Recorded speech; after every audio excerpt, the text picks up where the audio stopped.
Fala turma, sejam muito bem-vindos a mais um Capita Cash. No episódio de hoje temos uma pessoa aqui, representante de uma instituição que ganhou força aí depois de um filme que foi lançado alguns anos atrás aí. E aí, eu acredito inclusive que teve muita gente que passou a ter vontade de construir essa carreira, né? E ele veio aqui hoje, agenda difícil. É complicado, não é fácil assumir essa função. E por isso pra gente é uma honra e desde já a gente agradecer aqui a presença dele. Seja muito bem-vindo, meu amigo, ao nosso podcast aqui, tá certo? Nosso coordenador de planejamento operacional, tô correto? Verdade, tá Do correto. BOP, Boa noite, meu amigo. não é isso? Batalhão de Operações Especiais da Polícia Militar da Bahia. Eu queria que você se apresentasse, falasse quem é Luiz Henrique, né? Não só agora, na sua carreira do BOP, mas também como foi que você chegou até aí. Então, por favor, o microfone é seu, se apresente e jogue duro. Boa noite, Capita. Meu nome é Luiz Henrique, sou capitão da Polícia Militar da Bahia. Atualmente eu sou um dos integrantes do Batalhão de Operações Policiais Especiais, o BOP. Eu atuo como coordenador de planejamento operacional e acumulo também a função de chefe da equipe de negociação. Eu tenho 20 anos de carreira, né? Então, meu início foi um pouco antes mesmo de entrar na academia, né? Eu criança, tinha um amigo de infância que entrou no colégio da Polícia Militar e chamou muita atenção a questão da farda. Não só a minha atenção, como todos os demais amigos lá do condomínio. E aí criou aquela febre de todo mundo querer fazer a prova. Na época, para entrar no colégio da Polícia Militar, existia uma avaliação. Dendezeiros. Existia uma prova. E praticamente quase todos os pais escreveram os amigos lá para fazer essa prova. Eu também pedi muito e meus pais me inscreveram. Mas eu sempre fui sempre gostei de jogar bola e brincar. Acredito que pela facilidade, muitas vezes, de aprender a matéria. Às vezes eu estava ali brincando e tudo, eu sempre fui do fundão. Sim. Mas eu olhava rapidinho assim pro quadro, entendia o que estava acontecendo e continuava na brincadeira. Facilidade de absorver a informação, né? E assim mesmo foi a minha parte para estudar também. E meus pais, até principalmente minha mãe, mas menino, você pediu, tá todo mundo estudando, você pediu para escrever, você não estuda, não sei o que. Não, relaxa, eu vou passar. Tranquilão, né? Tranquilão. Aí, uns 2 dias antes da prova, eu já tinha em mente o que eu queria cair. Peguei alguns livros, 2 dias trancado no quarto. Só saí para tomar café, almoçar e jantar. Estudando, passando, repassando. E fui fazer a prova. Eu lembro que na época eu tinha um cabelo enrolado, né? Bem caracolado. Sim. Por não ter nenhum parente militar, a gente também não teve orientação. Meus pais falaram, tem que cortar esse cabelo. Eu já fui logo com o cabelo na régua, né? Foi. Nem sabia se ia passar na prova. Certo Não, já tem que ir do jeito, né? Aí fui lá, meio muito de gente para fazer a prova. Fiz a prova, depois do tempo vi o resultado. Ingressei. Engraçado que eu passei até em primeira colocada. Eu ganhei até medalha, foi. Não, aí tem que respeitar. E no colégio eu comecei a ver justamente algumas referências. Né, de oficiais. Você é com 10 anos, né? Não é isso a idade que... Na época eu estava com 13 anos. 13, né? Isso. Com 13 anos, mas podia ser com 10 também. É, com 10. Isso, era a partir da geralmente é a partir da série, não é isso? Isso, na época era a quinta série, mas eu fiz a avaliação para a 7ª série. Então, tinham provas para todas as séries. Entendi. E aí eu fiz, não sei se eu tinha 13 anos, eram 12. Eu lembro que eu entrei na 7ª série lá. E já lá começava a visualizar os oficiais, praças do colégio em si. É uma realidade totalmente diferente, traz um processo de educação dentro do estilo militar, né? Então tínhamos todo um respeito, independente de ser militar ou não. O professor entrava na sala, nós tínhamos que levantar a figura do xerife para apresentar o professor, entrar de forma de manhã, então tinham regras. E aquilo ali eu fui realmente me interessando. A disciplina, né? Exatamente. Então no final no último ano, no 3º ano, eu vou fazer vestibular para academia. Eu fiz o vestibular, passei, entrei na academia. Na minha época, eram 4 anos a academia, nós formávamos, saímos como primeiro tenente. E formei primeiro tenente, fui para, até pela minha colocação, minha turma foram 154 alunos que formaram, e eu fui o 13º, então tive até a possibilidade de escolher um local. Escolhi logo uma unidade especializada, na época a CAEMA, como se fosse a tropa de Caatinga do extremo sul. Entendi. E fui para lá sozinho. Na cara e na coragem. Na cara e na coragem. Depois fui para outra unidade especializada também. E aí você já tava com quantos anos, Luiz? Eu tava com 18, 19, 21 anos. Novo, né? Isso. E aí iniciou realmente a carreira dentro da atividade, sempre muito interessado com a parte operacional, então era trabalhando e todo curso que aparecia eu me inscrevia e me jogava. E sua família, Luiz? Sua mãe, seu pai? Porque existe, né? Aquele sofrimento, né? Não tem jeito. Então, imagina, já foi aquele susto. 21 anos, né? Exato. Já foi aquele susto na minha escolha. Não tem nenhum parente assim, policial militar na família, então já ficava aquele assombro, né? Uhum. E, pô, você vai escolher isso aí mesmo? Por que não escolhe outra coisa? Eu digo, não, eu quero isso aqui mesmo. E aí, quando formei, escolhi para a unidade, fui para o extremo sul da Bahia. E já foi na primeira viagem mesmo, minha mãe chorando, aquela coisa toda. Eu imagino. Meu pai também estava lá, meu irmão também, ele seguiu no mundo da música, né? Eu também era músico, né? Já tocamos em algumas bandas. Sim. Mas eu segui na carreira militar, ele seguiu na carreira da música. E foi aquela situação bem complicada inicialmente.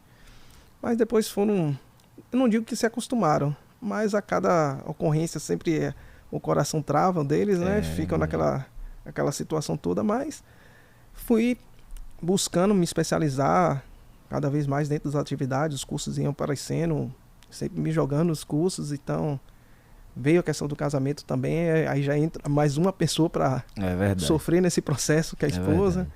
Aí depois vieram filhos também, eu tenho uma filha de 8 anos, a Sofia, e um Samuel de 4 meses.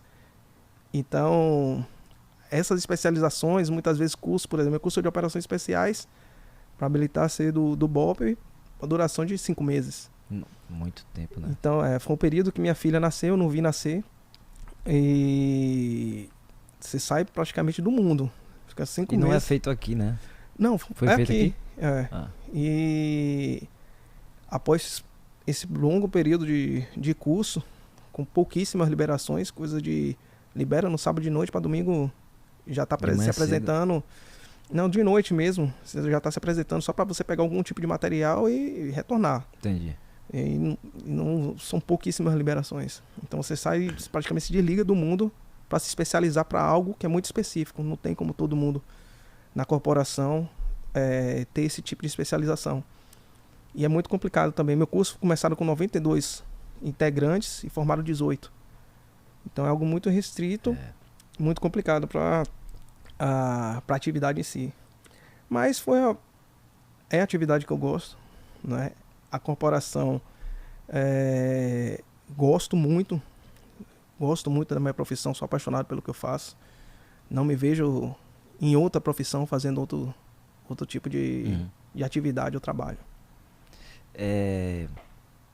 Essa escolha pelo BOPE, né, que você já tinha isso em mente quando você entrou na polícia, ou foi ao longo da sua caminhada? Porque você já mostrou que você está sempre ali fazendo curso disso, sempre tentando se aperfeiçoar, né? Se diferenciar da grande maioria também, e eu entendo que foi isso que te tornou o que você é hoje. Mas essa escolha pelo BOPE foi acontecendo, ou você mirou e foi buscar para entrar no BOPE? Porque realmente, como você falou, 90 aí, foram quantos? 92. 92 pessoas, só ficaram 18. Então, não é qualquer pessoa. Porque uma coisa é você falar assim, não, eu vou fazer. Outra coisa é, não, eu vou fazer e vou passar. Sim. Sempre tiveram referências. Então, até como eu falei, quando eu entrei para entrar no colégio da Polícia Militar, que ou não, foi esse amigo é um amigo irmão de infância. O Marlon, ele foi uma referência. Dentro da academia, eu comecei também a ter algumas referências. Então, até pela ementa, né, o curso de formação, ele é bem elaborado por etapas. Sim. Então, uma das primeiras etapas que nós tivemos, na parte de bombeiro, salvamento, então tinha a parte de altura, eu me interessei, eu digo, ó, acho que quando formar aqui eu vou querer ser bombeiro. Entendi. Me empolguei muito pela questão do rapel, atividade de salvamento, aquela situação toda. Só que aí veio o segundo ano e começaram a aparecer algumas pessoas, alguns oficiais, inclusive hoje um deles é até o meu comandante, o Major Cledson. Na época era tenente. Então, o Tenente Coronel Magalhães também, na época era capitão, o Major Maltês hoje, que na época era o tenente, Capitão Adelmo, era o tenente. Então, oficiais do Batalhão de Choque, que na época não existia o BOP, e que pertenciam, muitos deles, à Companhia de Operações Especiais, a COI, Sim. que justamente são desses integrantes que foi fundado o BOP. Entendi. Então, apesar E do... o COI continua existindo? Não. Ah, não? Não, existe o COI da Polícia Civil. Ah, são 2 COIs separados. Isso. Entendi. Existe a Companhia de Operações Especiais do Batalhão de Choque e que existe até hoje o COI da Polícia Civil. Entendi. São atividades similares, claro que cada um dentro da sua corporação e dentro da sua atividade específica. Sim. Então, esses integrantes que começaram a dar instruções de atividades que me chamaram ainda mais atenção, eu falei, ó, eu vou querer ser isso aí. Eu vou querer ir para o Batalhão de Choque, vou querer ir para a Companhia de Operações Especiais. Entendi. Foi o que me chamou a atenção. E aí todo o meu foco, desde quando formei não teve nenhuma vaga para o Batalhão de Choque. Foi uma das... não digo frustrações, mas eu lembro que eu fiquei realmente muito Não ficou triste. feliz, né? Não fiquei feliz com a situação. Eu digo, pô, estudei tanto. Queria ter essa opção de escolha e não abriu nenhuma vaga. Né? Mas alguns oficiais, até na academia, conversaram comigo, ó, não fica assim não. O tempo vai passar, prove seu valor e quem sabe um dia você não vai para lá. Uhum. E aí a coisa aconteceu. Então foram referências. Sim. Referências dentro da atividade, de comportamento, de atuação, de missões que iriam cumprir. E aí, daí surgiu realmente o meu interesse para atividade operacional e atividade de operações especiais. Entendi. Porque eu comecei falando sobre até o filme, né? Que o Wagner Moura estrelou aí. E de lá pra cá, eu já vi relatos da pessoa já fazer o curso, já entrar na polícia falando assim, não, eu quero ser do BOP, né? Isso mudou muito também, né? Verdade. Lembro que no próprio batalhão, porque existe essa mescla, né? Os primeiros cursos de operações especiais aqui na Bahia, a primeira edição foi em 2002. E aí tivemos em 2004, 2008, eles pertenciam 2012 também, 2012 para 2013, 2011 para 2012 e 2013 ainda pertenciam ao Batalhão de Choque, a Companhia de Operações Especiais. Eles foram cursos que até o número de inscrições eles foram muito diferentes com relação ao curso. Antes do filme, depois do curso, não. Antes do filme e o pós o filme. Entendi. Então, antes do filme, o número de inscrições era muito baixo. Entendi. Então, era algo assim, muito... Tipo assim, eram 30 inscritos. Tanto é que os cursos iniciais tiveram cursos que só formaram 11, ou até menos. Porque o número de inscrições era muito baixo. Entendi. E após o filme Tropa de Elite, a gente percebeu que tipo assim, o meu começaram com 92, mas foram mais de 120 inscritos. Entendi. Não só aqui na Bahia, mas policiais militares e de outras corporações, de outros estados também. Ah, pode acontecer. Sim, isso abrem também. vagas. Então, por exemplo, dos 18 que formaram do meu curso, 10 eram apenas baianas. 8 foram de estados diferentes. Entendi. E tem um PRF. Então, Massa. do meu turno foram 7 policiais militares. Entendi. De outros estados, um PRF e 10 baianos que formaram. Daqui da Polícia Entendi. Militar da Bahia.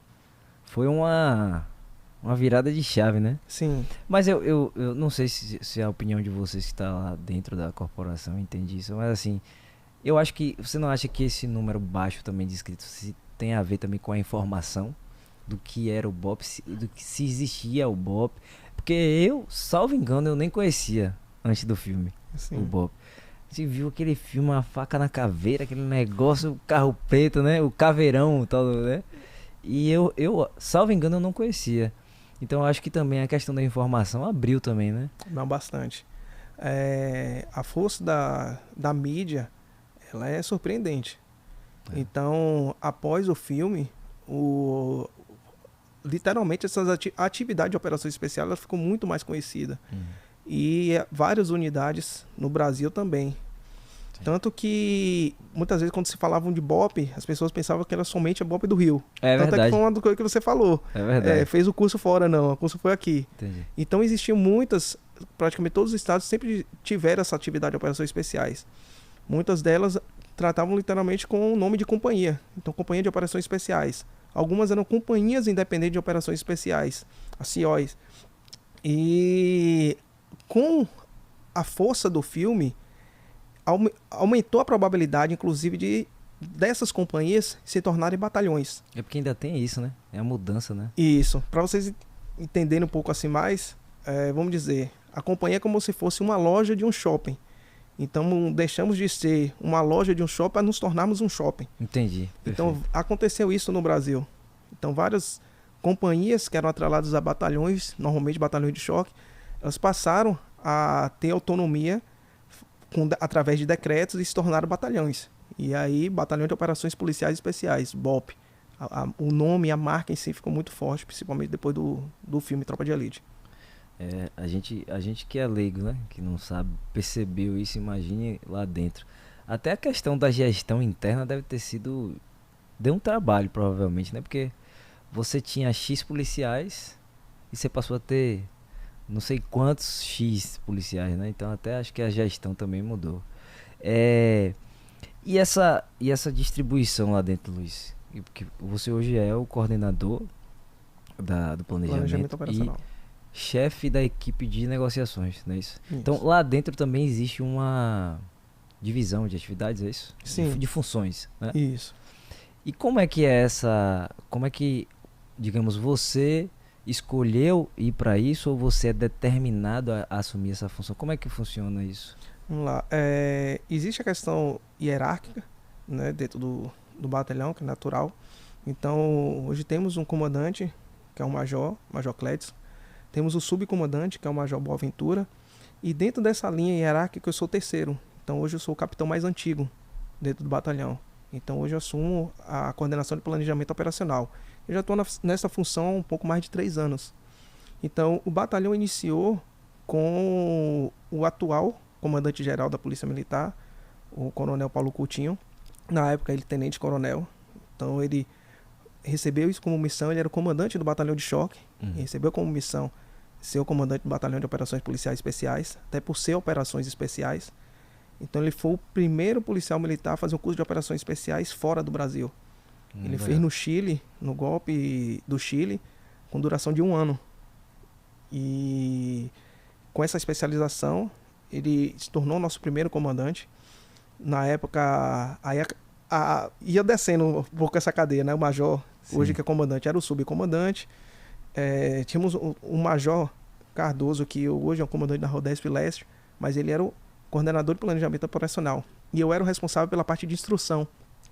Então o comandante foi promovido, saiu para outra missão, o subcomandante subiu para o comandante, o segundo na linha, a escadinha foi subindo, e aí eu me tornei coordenador de planejamento operacional. Então na verdade seria por antiguidade, né? Sim. Como se fosse isso, por antiguidade e obedecendo a hierarquia. Isso. Mas não existe uma delimitação que o policial, ele se predispõe, eu quero alcançar aquilo ali. Não, ele tem que obedecer a cadeia, né? Tem a questão da hierarquia, né, que é natural também, mas ele não deixa de almejar aquela função. Então, por exemplo, hoje nós temos os comandantes de companhia, que são capitães também, e que naturalmente cada um já tem quase que um direcionamento. Entendi. Até para seguir aquela linha de sucessão. Então, alguns já ficam responsáveis pela coordenação de instrução.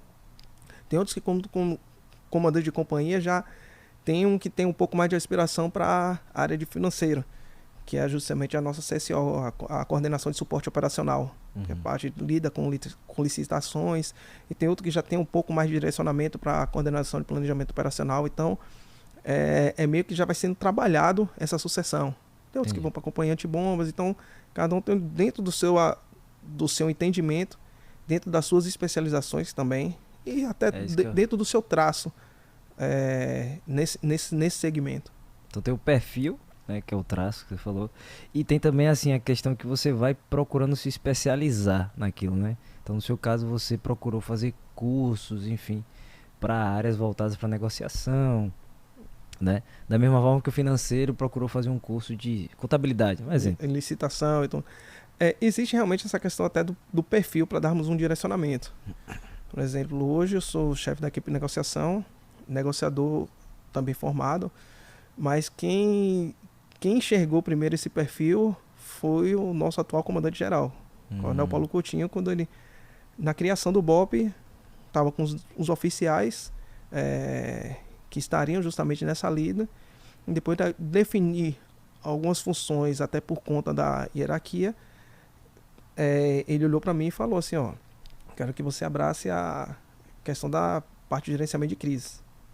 Gerenciamento de crise, isso mesmo, eu lembro de você falando isso. E aí eu olhei assim, inicialmente eu falei, pô, comandante, não quero não, eu quero ser comandante de companhia, outra situação coisa operacional, minha visão é outra.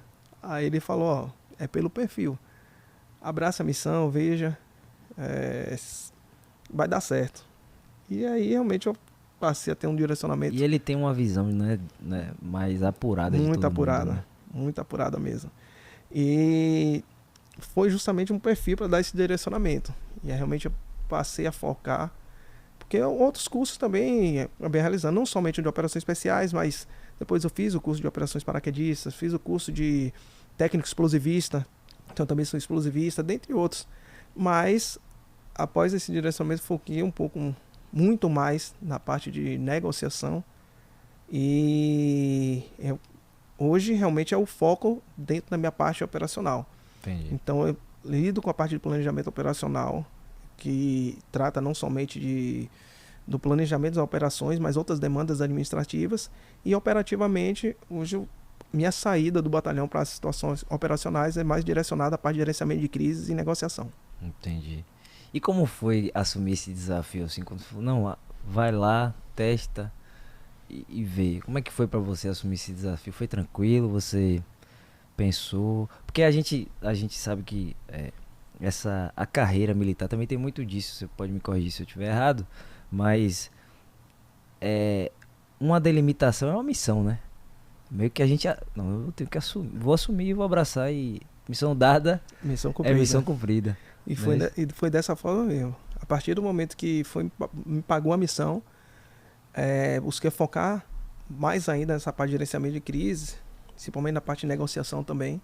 E aí vamos buscar livros, interar cada vez mais, fazer a interação do assunto em si, da forma de atuação, intercâmbios com outros policiais militares da área, não somente aqui na Bahia, mas no Brasil.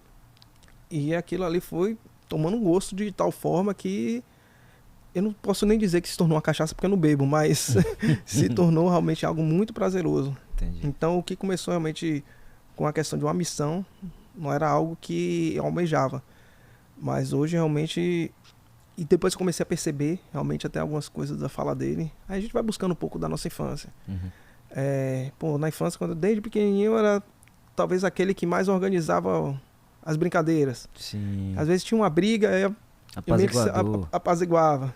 E acontecia até dentro da atividade, já formado também, ele já tinha presenciado isso. Às vezes numa reunião entre a gente, às vezes o clima pegava um pouco mais, eu era daquele que, bora aqui, quieta, acomoda, e resolvia a situação, e foi uma coisa que ele tocou no assunto. Entendi. Você já reparou que quando tem algumas situações aqui, você lida com o assunto, você assume um pouco mais essa situação, ele vai dar certo também. E realmente a questão do perfil casou com a vontade de cumprir a missão e posteriormente com a paixão realmente pela parte de negociação. E assim, como é que eu posso falar? É uma atividade, é uma função bem sensível, né, Luiz? Você negociar, porque você tá sempre... Você é a pessoa que tem que ser a cabeça de gelo, digamos aqui no bom baianês, né?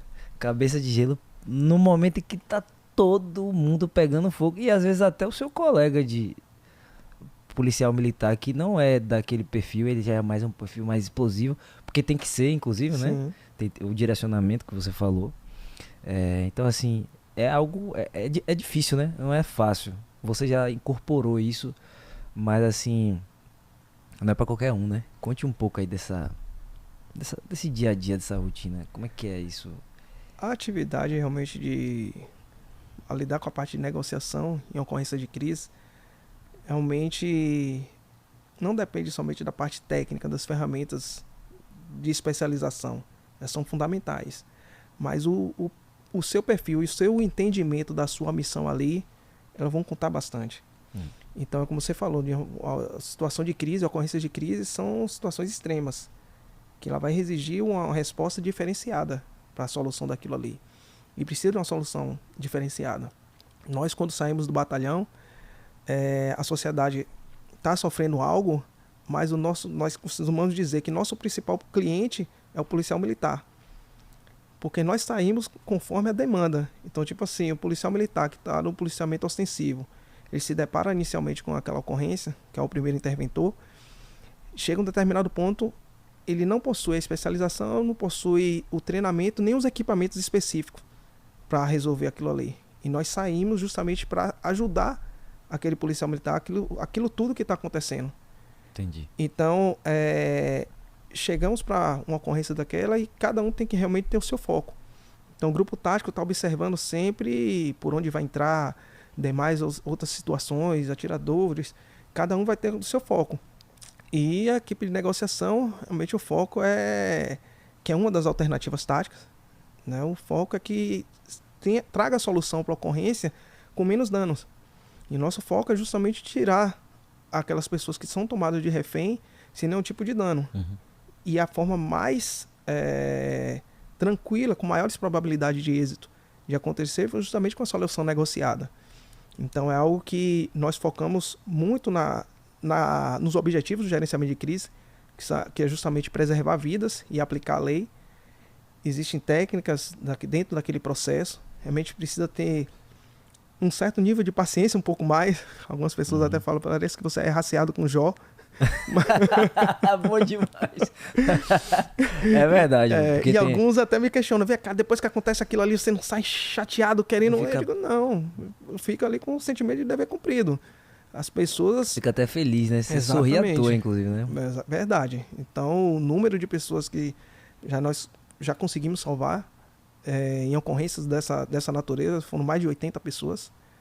Então, são os números que nós contabilizamos, número de reféns que as pessoas passam por momentos constrangedores e momentos de terror, literalmente. Eu lembro de e dentre várias ocorrências, às vezes eu cito essa que teve uma criancinha que estava dentro desse cômodo. Foram 7 pessoas feitas de refém. 2 adultos, 2 adolescentes e 3 crianças. E uma dessas crianças saiu tão atordoada, uma menininha de 6 anos. Ela saiu tão atordoada, chorando, e que quando ela me viu, correu para cima de mim, abraçou minha perna. E no processo de rendição, no momento de rendição, e eu, calma, titia, calma, e ela chorando, abraçando e apertando minha perna. Eu tive que botar no colo. Eu atrás do escudeiro, botei ela no colo, e eu, calma, e ela deitou no meu ombro. Dentro daquele processo, eles se rendendo, eles saindo, e ela no meu colo, o grupo todo tático cuidado, fazendo toda a segurança, e ela no meu colo, e eu, tenha calma, aí ela foi se acalmando. Engraçado, depois quando eu perguntei o nome dela, o mesmo nome da minha filha, Sofia. Nossa. Então, são por essas pessoas são por esses momentos aí que não nos cansamos. Já tivemos ocorrência gratificante, já tivemos ocorrência que ficamos 19 horas para salvar uma vida. Tiveram ocorrências também um pouco mais rápidas. Com 30 minutos nós chegamos e conseguimos solucionar. 19 horas é um dia inteiro, né? Praticamente. E começou no final porque senão... E começou no final de uma noite. Foi mesmo. Aliás, no início da noite, por volta de 19 horas, só foi terminar lá pro outro dia. Quase meio-dia, mas nossa missão. Faz parte, né? E ainda tem uma questão também, que assim... quando você assume essa posição na qual você se encontra, tudo que a gente faz existe o ônus e o bônus, né? Sim. Tudo tem ônus e bônus. Então, por exemplo, muitas vezes você tá em casa, tranquilo, com sua família, era um momento que você se preparou, inclusive, né? Uma coisa boa é que você não bebe, então assim, tá sempre, né? Não ingerir bebida alcoólica, tô tranquilo. Verdade. Né? Mas assim, você tá em casa, tá tranquilo com sua família, se programou algo pra fazer, e aí o celular toca e diz, chamado, né? Exato. E a gente vê isso em filme, né? Quer dizer, o contato que nós como população, né, vemos é por meio dos filmes, né? Aquele filme famoso, SWAT, né? Isso. Tá lá a mãe no aniversário da filha, e aí o celular toca, tem que sair correndo. Então, assim,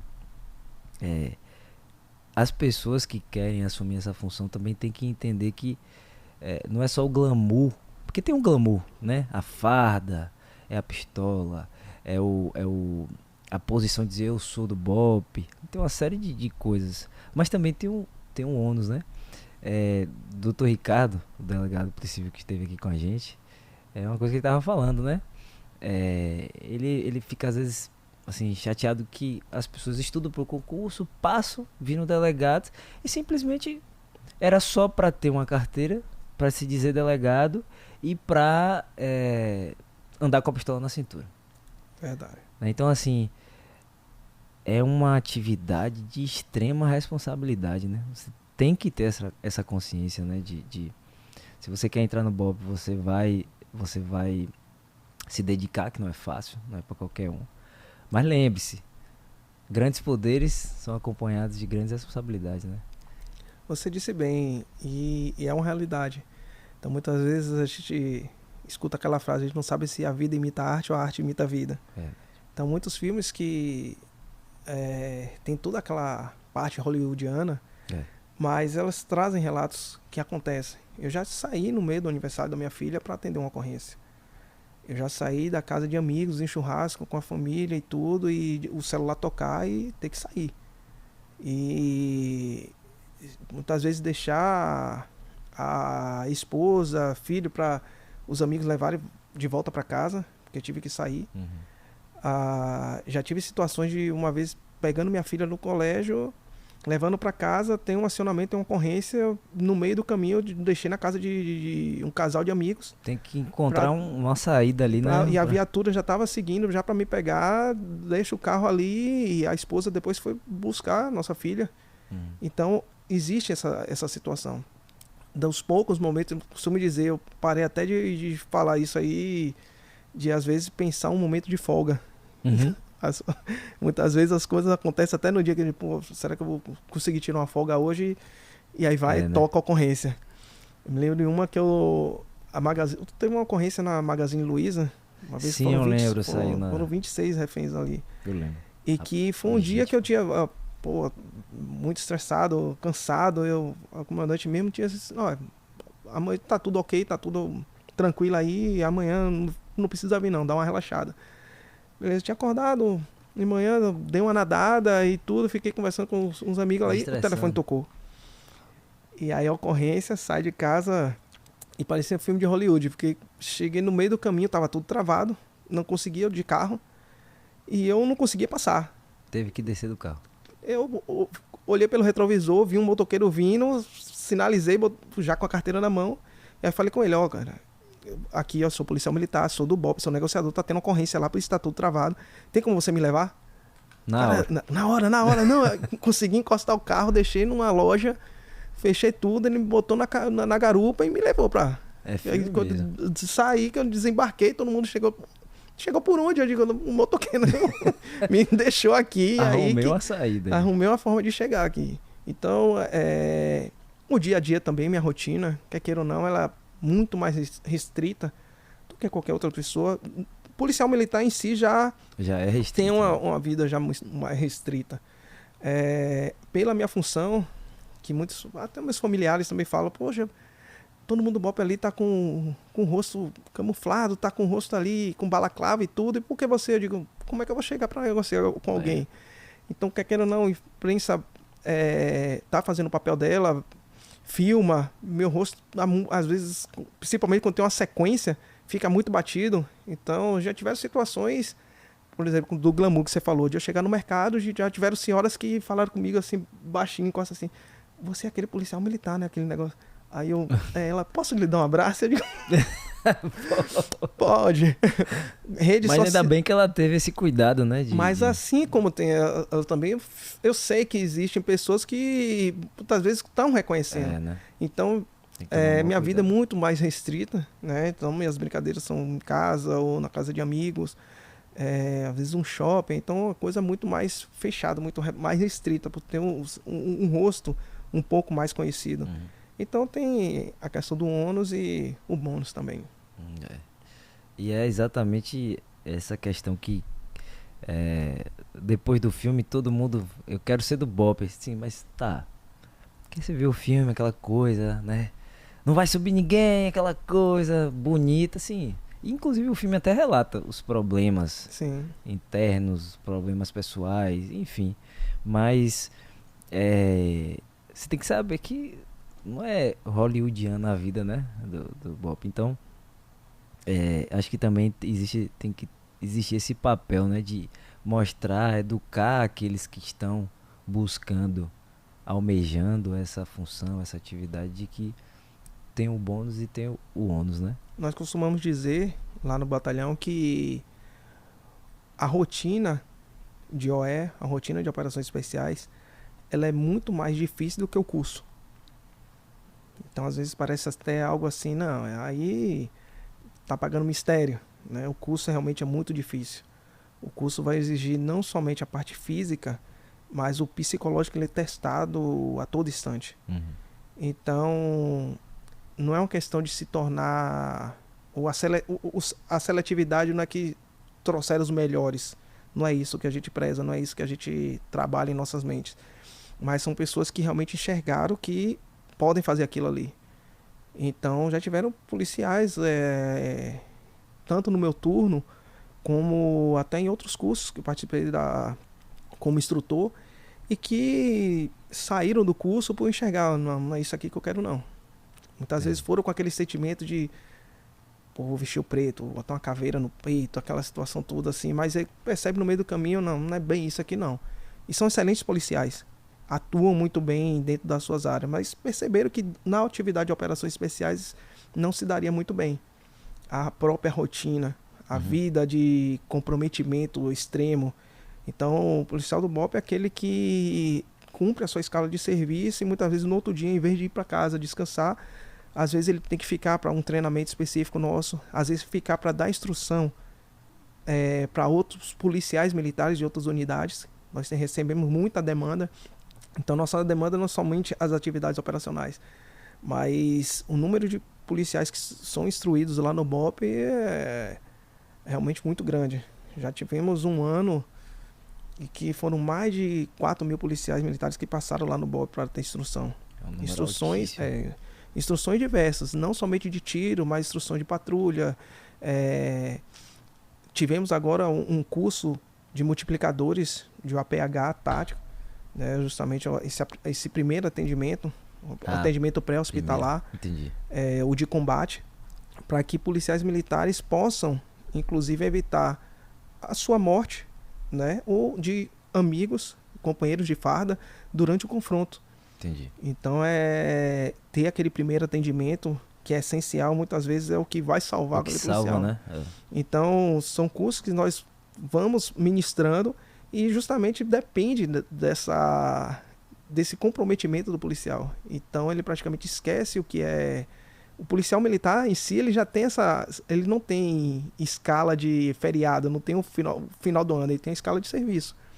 E lá... É o contrário, né? Exatamente, a gente sabe a nossa escala de serviço e se der certo a gente vai curtir um Natal, se der certo a gente curtir um final do ano, os demais feriados. Mas lá no BOP isso aí tem um clique a mais ainda. E quem vê, quem não tá dentro, porque assim, hoje o BOP é mais demandado nas ruas, né? A gente enxerga mais até por força da mídia, como você falou. Mas assim, quando o BOP não tá na rua, eu acho que passa isso na cabeça das pessoas, até de quem quer entrar, né? O BOP tá fazendo o quê? Tá todo mundo sentado lá, tranquilo, esperando receber um chamado, né? E não tem nada disso, né? Verdade. Muito pelo contrário, né? Às vezes, se imagine, se dentro da corporação, às vezes em alguns ramos precisa ser quebrado e vem sendo quebrado, imagina a sociedade que não visualiza a todo momento uma viatura do BOP passando para lá e para cá. Então, às vezes, imagina realmente que nós estamos lá parados, de braços cruzados e esperando alguma coisa acontecer. No dia que não tem ocorrência, o grupo está treinando. Então o grupo que está de serviço é o tempo todo treinando. Se alguém tiver em treinamento, não é o policial que está de serviço, porque não pode arriscar de repente ter uma ocorrência, nós saímos de forma inesperada e não vai comprometer. Então o policial que está na folga, ele vai estar dando instrução. E no dia que nós não temos, é como nós falamos, está 12/8, a gente consegue fazer treinamentos, apurar ainda mais a nossa especialidade. Então nunca ficamos parados. Fora ocorrências que muitas vezes acontecem no interior e que muitas vezes não são noticiadas. Até ocorrências de crise também acontecem, muitas vezes nós deslocamos para o interior ou ajudamos policiais militares até por telefone, como aconteceu nessa semana. Ocorrências com explosivos, principalmente no interior, vai e vem, acontecem situações em que nós temos que deslocar um efetivo para fazer a desativação, o recolhimento desse material explosivo. Então é uma atividade que ela não para. Praticamente não para. No dia que a gente fala que está tranquilo, a gente está treinando. Tá tranquilo de atividade externa, digamos Exatamente. assim, né? Mas não internamente. Internamente, né? Não tem dia tranquilo, não. E essa questão do... A Bahia é muito grande, né? São diversos municípios e muitas vezes um município está a 800 km.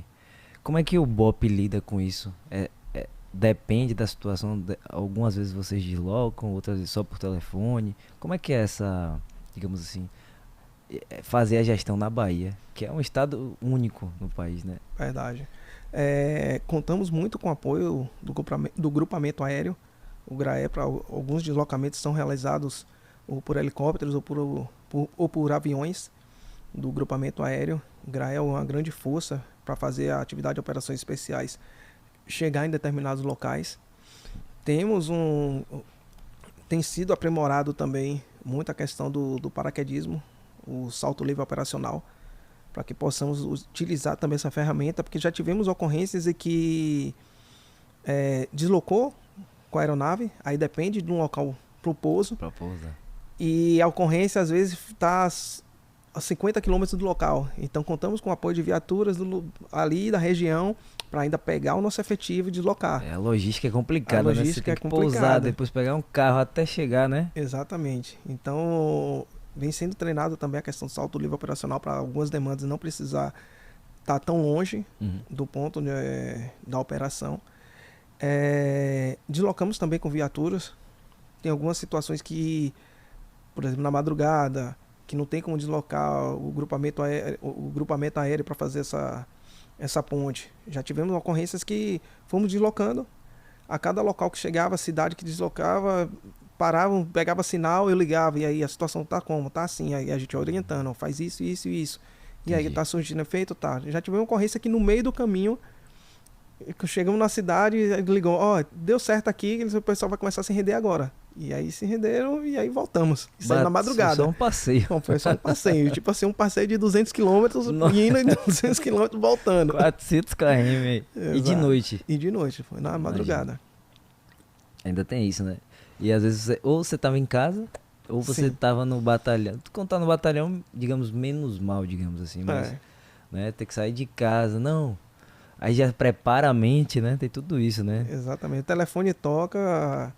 Não tenho como deixar meu telefone no silencioso. Não pode deixar acabar a bateria nunca. Nada.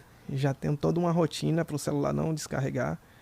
E mesmo com um bebezinho de 4 meses, o celular fica ali no lado para tocar e atender rapidamente para não acordar. E a esposa já sabe. Né? Tocou assim, já fica olha. Todo mundo... E aí, principalmente quando eu vejo logo o nome do comandante aqui, já sabe. A ocorrência. Aí conversa rapidinho, já me arrumo e desloco rapidinho lá pro batalhão. A equipe, temos um grupo sempre 24 horas lá em condições. Às vezes já estamos esperando, eu embarco rapidinho e vamos pra missão. Entendi. Para aqueles que querem buscar, Luiz, essa sua atividade, digamos, entrar no BOPE, quais são os conselhos que você daria para quem persegue esse objetivo, para você que... Porque tem algumas questões, você já deixou claro aí. Não é só questão física, não é só perfil. Também tem muito estudo, muita dedicação.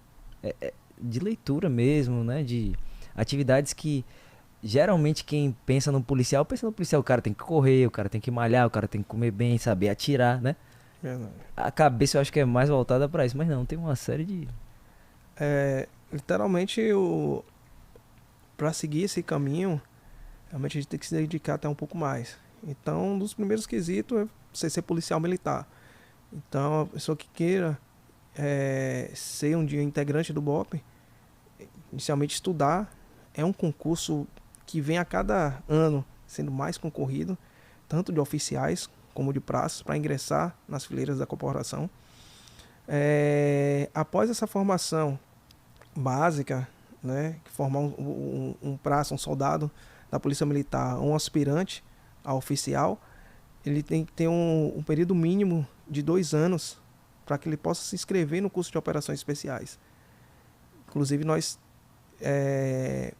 estamos com um processo seletivo, né, já em andamento. Então, as inscrições já aconteceram, já tem um número de policiais militares inscritos. Vão começar as etapas, então vão ter teste físico, teste de habilidade específica, teste psicológico, vão ter o teste intelectual também. Então vão ter provas. Então quem não for passando por essa etapa não começa, nem inicia o curso. Ah, entendi. Primeiro você... Então já tem um processo seletivo antes de se iniciar o curso. Então, se o policial não tiver a condição a categoria eliminatória e a categoria que depois. Então, se ele não tiver a condição mínima física para entrar, para iniciar um curso, ele já fica no meio do caminho. Se ele não tiver uma aptidão mínima de tiro ou de outras atividades, de condições de subir, por exemplo, 6 metros de corda no braço, e dentre outras, alguns tipos de deslocamento, alguns tipos de corrida, natação, flutuação. Se não tiver habilidades para isso, já não inicia o curso também. E nesse ano já estamos com esse processo também da parte de os testes psicológicos, para vermos, apesar de policial militar, ele já ter passado por um processo de psicológico para entrar na corporação, mas aí é algo mais apurado, para identificar os perfis, porque muitas vezes o policial, como eu até falei, às vezes é um policial excelente para atividade de rádio patrulhamento, às vezes é um policial excelente para atividade de eventos, mas muitas vezes o seu perfil não casa com a atividade de operações especiais. Isso não é questão de ser melhor ou pior, são questão de perfis. E, por exemplo, eu e meu irmão, na época de música, eu sempre era com a parte de teclado, sax, a parte de harmonia. Meu irmão era mais na parte de instrumentos de percussão. Sim. E hoje ele é mais na linha também, aprender a parte de harmonia e ele lida mais com a parte de cantor. Então são perfis, não é questão de quem é melhor ou quem é pior. Então tem alguns policiais que já são identificados no meio desse processo que o perfil já não casa muito com a atividade de operações especiais. E a parte intelectual também. E não, a questão de concentração, alguns detalhes específicos são analisados dentro desse processo. E assim começar o curso. E dentro do curso a gente já sabe que existe também um processo eliminatório do próprio candidato. Então eles mesmo que acabam percebendo, muitos que às vezes pegam no sino e tocam no sino, depois que sai dali eles já vi isso acontecer. Muitos após que tocam o sino, baixa um pouquinho a adrenalina, ele olha para um lado, olha para o outro, alguns até choram e dizem assim, pô, não era para ter pego nesse sino, dava para ficar e chorar e, pô, dá para voltar. Então, pô, tocou o sino, acabou. Porque é um perfil que, literalmente, muitas vezes a gente vai passar por situações muito extremamente difíceis e a gente não pode tocar o sino. É isso, já foi um teste de perfil, ele dizendo, ó, ele desistiu. Então, desistiu, ele não tem condições. Porque na nossa condição, isso aumenta muito a nossa responsabilidade quando existe uma ocorrência na área de segurança pública e que nós somos acionados, depois da gente não tem mais ninguém para chamar. Então, nós vamos ter que dar resultado naquilo ali. Sim. Isso aumenta muito a nossa responsabilidade. E vamos chegar em algumas ocorrências que elas são muito complexas e que nós não vamos poder bater o sino. Nós vamos ter que ver várias formas de como trazer a solução daquilo ali, porque não tem mais ninguém para chamar. Como a de 19 horas, né? Por exemplo. Quer dizer, ninguém O ca- imagina que vai durar tanto tempo, né? Exatamente. O sono vai bater, tudo vai ser muito complicado, mas vamos ter que continuar na missão.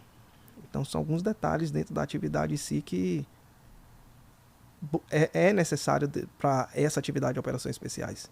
Então, com relação a conselho que você daria é, digamos, estudar também um pouco, né, do que é atividade também, para você não ir achando algo e perceber que é outro também, né? Perfeito. A mensurar o que é atividade. Hoje, o número de informações são Absurdo, né? absurdas. Você consegue entender um pouco mais da atividade de operações especiais até pesquisando.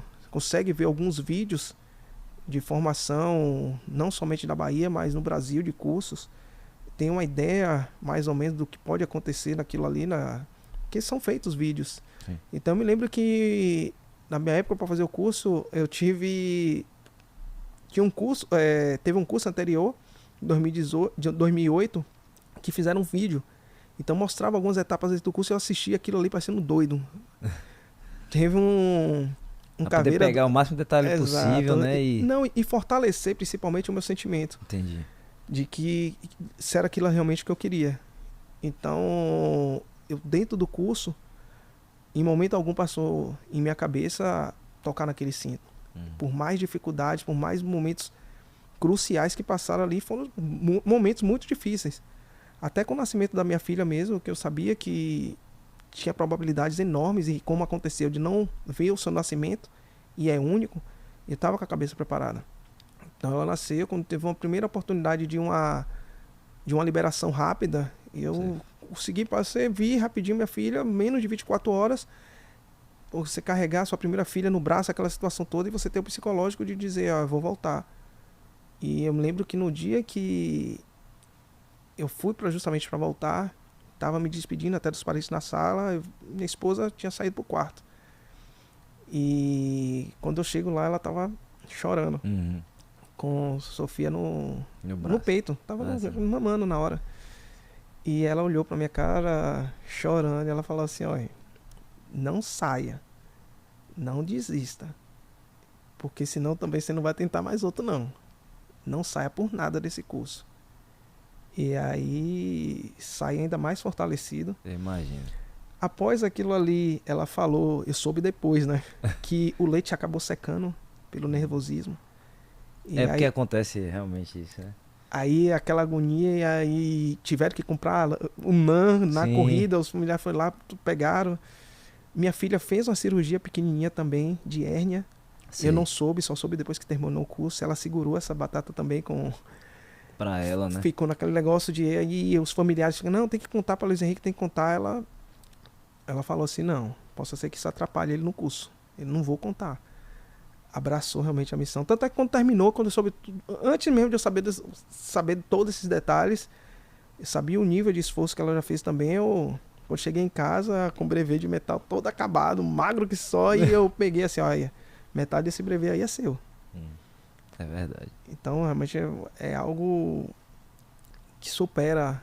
A gente não tem... Normalmente a gente não tem noção do que... Transcende, né? Transcende o que a gente vai passar, mas se tiver realmente que dar um conselho é se preparar muito psicologicamente. Entender se realmente é aquilo que você quer para sua vida. Se você for para buscar, para vestir uma farda preta, vestir, dizer que é do BOPE, botar uma caveira, fazer uma tatuagem, vai ver que o curso em si, a atividade em si, não vale a pena só por esse detalhe. Entendi. E no próprio curso você vai bater o sino nesse... Então é focar realmente no que você quer, no que você faz por outros policiais, pelo que você faz pela sociedade, é que vai trazer muito mais força para dentro do curso você superar os desafios e chegar no final formar. Você falou, agora eu também tô me lembrando, né? Porque a atividade é bem relacionada ao policial e aquela questão de você... O ideal que tá dentro, o seu propósito, né? Que eu gosto de falar muito do propósito, tem que ser maior do que isso, né? É como você tá falando, o seu propósito é fazer algo pela sociedade, fazer algo pelos meus colegas policiais, dar um resultado ao mundo, transformar o mundo num lugar melhor, ou pelo menos ajudar, né, a tornar o mundo um lugar mais seguro, mais harmônico, de mais diálogo e menos ocorrências de crise, né? Verdade. Que eu acho que também tem isso no seu papel, né? De mostrar que a conversa é o caminho, não é? Eu acho que por trás da negociação, você provavelmente deve ter lido isso nos seus livros também, então eu acho que tem um papel de educador também, né? Não só para a sociedade que está vendo você realizando aquela atividade, mas também dentro do batalhão, né? Porque é como você falou, são superfícies. Com certeza tem algum colega lá que é um pouco mais, digamos assim, tem menos paciência, né? Sim. E você tá ali para mostrar que ele pode ter mais paciência, que o caminho melhor é esse, né? Como você falou, os perfis realmente são diversos. Então a gente diz que, costuma dizer lá que existem umas alas, né? Tem a ala dos chorões. Eu mesmo sou da ala do chorão, sou daquele que chora às vezes até num desenho que minha filha tá assistindo, ela se emociona, eu olho de um lado e me emociono também. Tem a galera que às vezes até um comentário, uma parada geral, a gente vai ler alguma coisa, ou sabe de algum detalhe, um elogio, uma situação que o policial passa e são mais emotivos, realmente. São pessoas comuns, Uhum. né? A nossa única diferença é que existe uma especialização, existe uma rotina de treinamento, existe uma vontade, muitas vezes um pouco a mais para fazer aquilo ali. Existem os que são um pouco mais nervosos, mas nada fora do comum. É aquele pitbull controlado, Sim, né? E que disciplinado, né? e é uma das diretrizes, um dos mandamentos das operações especiais, ter aquela agressividade controlada. Entendi. Então a gente precisa também desse perfil, é necessário. Tem aqueles que são mais tranquilos, por exemplo, a lidar com bombas e explosivos, você não pode ter um perfil ansioso. Muitas vezes você vai lidar com situações em que o robô ele vai fazer quase toda a sua atividade. Existe um traje de proteção, mas existe ocorrência, como já tivemos ocorrências, inclusive no oeste do nosso estado, em que existia um cinturão bomba em um gerente. Então você vai lidar com aquela... Gerente de banco? Um gerente de banco. Nossa. E que colocaram um cinturão bomba nele. Então que você vai ter que manter a calma daquela pessoa. Você vai ter que atuar com calma também. Por mais que você esteja com traje antifragmentação, a depender da carga, você sabe que se qualquer erro, vão os dois embora. Não tem como suportar aquela carga ou traje.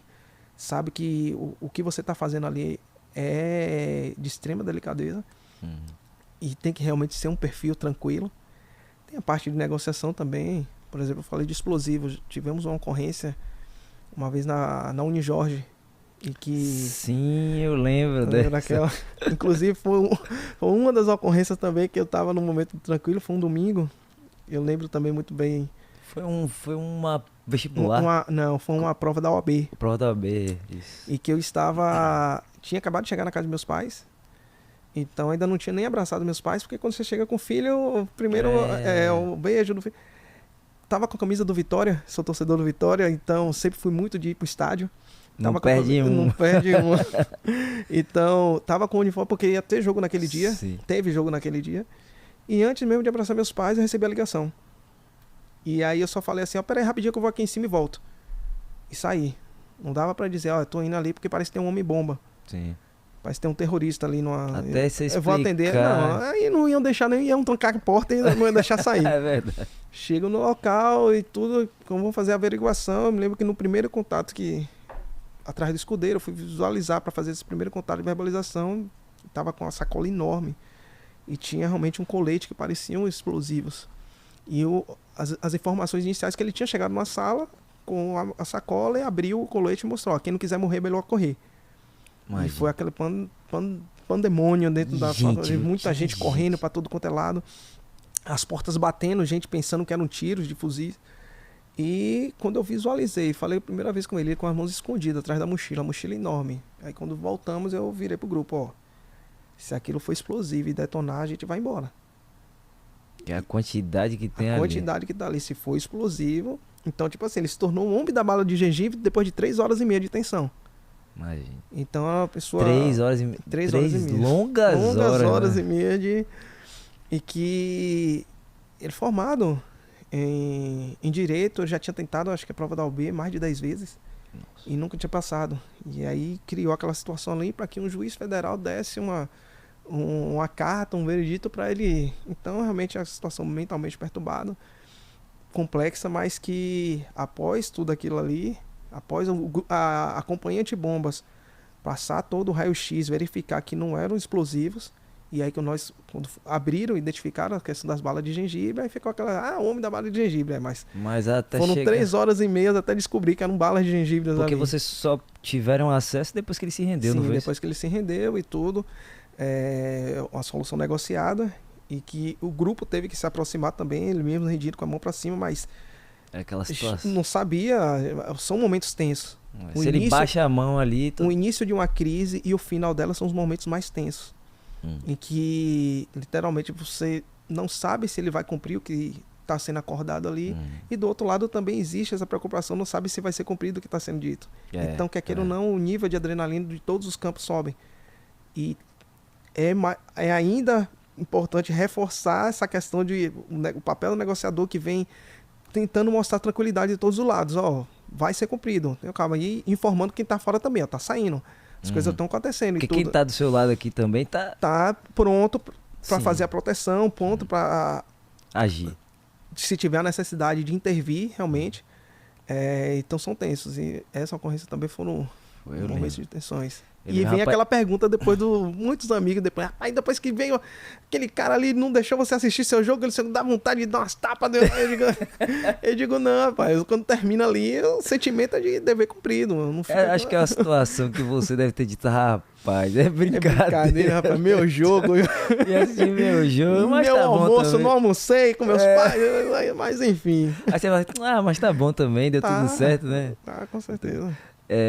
Eu acho que quem ficou pé da vida mesmo foi a galera que ia fazer a prova, estudou pra caramba. Se preparou tudo. Aí depois tá lá vendo a notícia. Bala de gengibre. Porra, bicho. Minha prova. Estudei um bocado pra passar, agora vou ter que esperar. E demorou depois. Demorou, foi. E até a questão da organização da prova também. Sim. O pessoal passou a se preocupar de uma forma de... Porque quem vai imaginar, né? A gente só vê essas situações assim em filme mesmo. Exatamente. Né? Que, sei lá, uma pessoa entra numa estação de trem, no metrô, né? E aí fala, agora ninguém sai, ninguém entra, né? Exatamente. Então, foi uma situação complicada. Eu queria que você, antes da gente terminar, meu querido, deixasse aí digamos, que seja para sua área ou que seja para a vida, uma experiência que você já tem, que você já adquiriu, tanto como pai, como profissional. Um conselho para quem quer alcançar o sucesso na sua carreira, na sua profissão. Porque o dia eu estava dizendo ao doutor Ricardo aqui, eu digo que vocês da área pública são empreendedores da área pública. Porque fazer a carreira na área pública também é muito complicado, Sim. Não é fácil. E tem muita gente que é como ele mesmo disse, assim, as pessoas se acomodam, né? As pessoas passam no concurso, estudam tanto, que quando sentam na cadeira, descansa. Verdade. Né? Então vocês são exemplos de pessoas que empreendem na área pública, que não descansam em fazer o melhor, em se dedicar, em ser referência, em buscar cumprir o propósito de vocês, que é com relação à sociedade, e ser cada vez melhor, né? 1% melhor todos os dias, né? Então eu queria que você deixasse um conselho nesse sentido. As frustrações, muitas vezes elas surgem em todos os ramos pelo excesso de expectativa. Então, quando falamos disso aí, acredito que o primeiro ponto, antes de até mesmo nos inscrevermos em algo, é primeiro entender o que é aquilo ali. Claro que você não vai entender de forma plena. Algumas coisas você vão descobrir durante a carreira, mas você precisa entender o mínimo. Até como você deu o exemplo. Não adianta a pessoa de repente se inscrever, eu vou ser policial militar porque traz uma estabilidade financeira. E não perceber que você vai para uma atividade em que você, literalmente, para você trabalhar, você vai ter que colocar um colete de proteção balística. Você vai ter que colocar uma pistola na sua cintura para defender pessoas que você nunca nem viu na vida. Muitas vezes você dá a sua vida pelos filhos, você dá tranquilamente. Pelos familiares, a depender, você vai pensar. Por amigos, eu acho até um pouco mais difícil. Imagine você dar a sua vida por pessoas que você nunca viu na vida. Então, literalmente, é um princípio para você entender o que é que você vai fazer. Você entendendo o que é que você vai fazer, você vai começar a criar propósito dentro da sua vida. E claro, tudo vai depender de equilíbrio. Um equilíbrio financeiro, um equilíbrio familiar, equilíbrio na área religiosa, independente da crença que você tenha ou não. Isso é importantíssimo você ter isso aí. Ter os seus momentos de lazer, também isso é fundamental. O tempo de qualidade. Muitas vezes você não vai ter muito tempo, mas é buscar ter e curtir o seu tempo de qualidade com família, com amigos, independente do que você goste de fazer ou não. Isso é algo que vai nos trazer uma felicidade. Acho que você, é como muitos falam, né? E essa frase é muito, muito batida. Faça o que você ama, que literalmente você não vai estar trabalhando nenhum dia. Uhum.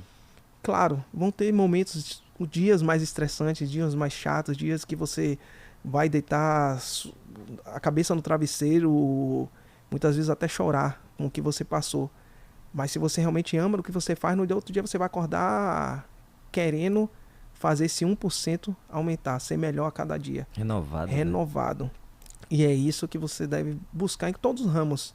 Toda profissão que você tiver, abrace, faça com amor, se dedique, que com certeza o reconhecimento, que não é algo que você deve trabalhar para ter um reconhecimento, mas ele vai ser natural. Ele vai acontecer. E tudo vai depender de você. E principalmente uma palavra que eu gosto muito, e um conceito que eu gosto muito, é da autorresponsabilidade. Se as coisas estão dando certo na sua vida, é porque você está fazendo aquilo dar certo. Mas se as coisas estão dando errado, pare de culpar o mundo, pare de culpar as pessoas que estão ao lado e olhe um pouquinho para você, para ver o que é que você está precisando melhorar para fazer aquilo ali acontecer. São conceitos que eu busco carregar na minha vida pessoal, busco carregar também na minha vida profissional e continuar sorrindo. Sou um cara que, apesar da minha atividade, muitos falam, até quando me conhecem fora do ramo, assim, rapaz, alguns falam assim, eu não achava que você não era nem policial militar, porque você é policial militar. Hoje não, hoje eu estou até um pouco mais conhecido em decorrência essas atividades, essas ocorrências que vem acontecendo. Mas antes, quando eu falava alguém conhecido, eu sempre nunca gostei de ficar anunciando, falando. Mas ia jogar bola com outro, aí o pessoal, não, vinha um colega, ali é Caveiro é mesmo, aí chega, pô, você é gente boa, você brinca, você dá risada. Eu digo, se não pudesse ser isso, né? Exatamente, eu sou normal, gente. Mas é isso, é você ter a felicidade de viver, de fazer a sua missão, cumprir o seu papel, um papel social também. Se a gente pensar somente no nosso umbigo, a gente acaba não tendo essa felicidade. Então, se doar também pelas pessoas, fazer algo a mais, não somente por você, não somente pela sua família, mas muitas vezes até por pessoas que você não conhece. Acredito que seja uma fórmula interessante. Para mim tem dado certo. Fantástico. Não só faço sorrir, também faço chorar, mas tenho dado muito mais sorrisos do que lamentações. Tenho muito mais a agradecer a Deus do que acredito que Ele tenha me dado, tenha me iluminado, tenha me protegido. Às vezes muito mais até do que eu mereço. Mas eu recebo com plena gratidão. Né? E essa é a palavra, gratidão. Fantástico, meu velho. Eu queria agradecer muito a sua presença aqui, demais. Tenho certeza que tem gente assistindo aí que tá inclusive almejando a entrar no BOPE, aquela coisa, né? Tenho certeza disso, que a gente vai receber vários comentários aqui nesse vídeo. Inclusive a gente tava aqui, pra quem tá assistindo a gente aqui, o celular dele aqui na mesa e a gente aqui atento. Se tocar, tem que parar, interromper, ainda bem que é gravado. Verdade. Né? Já aqui eu falei, tomara que o celular não toque, porque já foi difícil trazer, né? Verdade. Graças a Deus é tudo certo. Então, muito obrigado, viu, por sua presença. Que Deus continue te protegendo, iluminando você nas suas decisões aí, que é uma atividade extremamente complexa, séria, e que tudo continue dando certo. Obrigado por você ser quem você é. A gente precisa agradecer pessoas como você, tá certo? Nós que agradecemos. Muito obrigado, meu velho. Obrigado, Um meu forte amigo. abraço, viu? Forte abraço. Tamo junto. Galera, muito obrigado por assistir aqui o nosso episódio. Por favor, não deixem de compartilhar, se inscrever no nosso canal, curtam também aqui, deixem seu comentário, né? Um mínimo de obrigado aqui para o nosso capitão aí por essa atividade que ele realiza aí para todos nós, tá certo? Forte abraço, galera, e até mais.